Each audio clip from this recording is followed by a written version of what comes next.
Let me begin by recalling, as you have done, Commissioner, why we are here.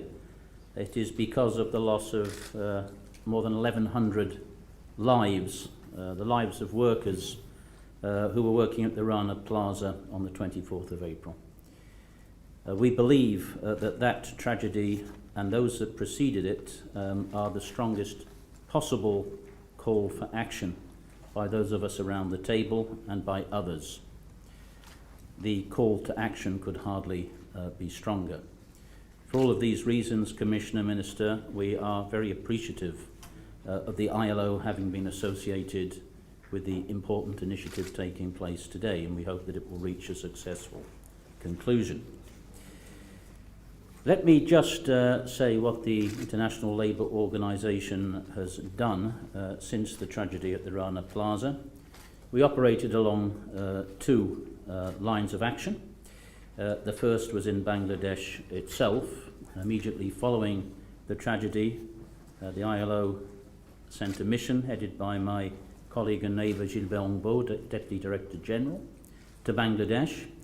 And we were pleased that that mission resulted in a tripartite statement from the government and social partners of Bangladesh on action to be taken in a matter of urgency. Those 6 points were the submission of labour law amendments to Parliament at the session which is now current, assessment of all active RMG factories in respect of fire safety and structural integrity by the end of this year, with the initiation of remedial measures, the recruitment and training of 200 labour inspectors and the strengthening of the inspectorate system, the expansion and full implementation of the Fire Safety Tripartite Action Plan, the launching of a skills training programme for workers rendered disabled and redeployment of workers rendered unemployed due to the events, and finally, consideration for the launching of our Better Work programme in Bangladesh upon satisfactory completion of labour law reform. This was the national level Bangladesh line of action, and we are following through on all of those points with our constituents in Bangladesh, and I'll come back particularly to the labour law reform issues in a moment. The second line of action was in respect of stakeholders on the side of the trade union movement, the international trade union movement, and buyers and retailers sourcing in Bangladesh who signed an accord on fire and building safety, and I understand now there are something just under 70 retailers signatories to that accord. We have accepted at the request of both sides of that accord to provide technical support to it, and we are pleased to note that the latest information is that the implementation programme for the accord is progressing well. This is encouraging. In respect of labour reform, labour legislation reform, I think it important to underline that it is a matter of fundamental importance to the action that we need to all participate in, that labour legislation in Bangladesh is brought into line with ILO standards, particularly as they relate to fundamental rights and more specifically as they relate to freedom of association and the right to collective bargaining. The ILO has been commenting on shortcomings in Bangladeshi legislation since a year after independence of Bangladesh, 1972, and more recently in respect of current legislation which has been in place since 2006.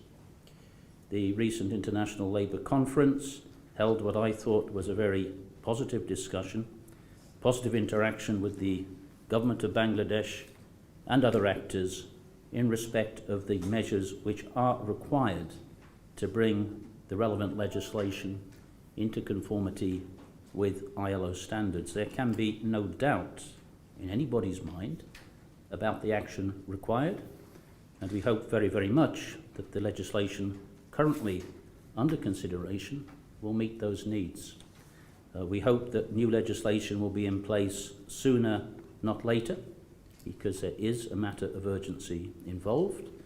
And we are also conscious of the need, particularly conscious of the need, to ensure that legislation is such as to bring the export processing zones currently outside the framework of general labour law within the framework of general legislation which does meet ILO conventions.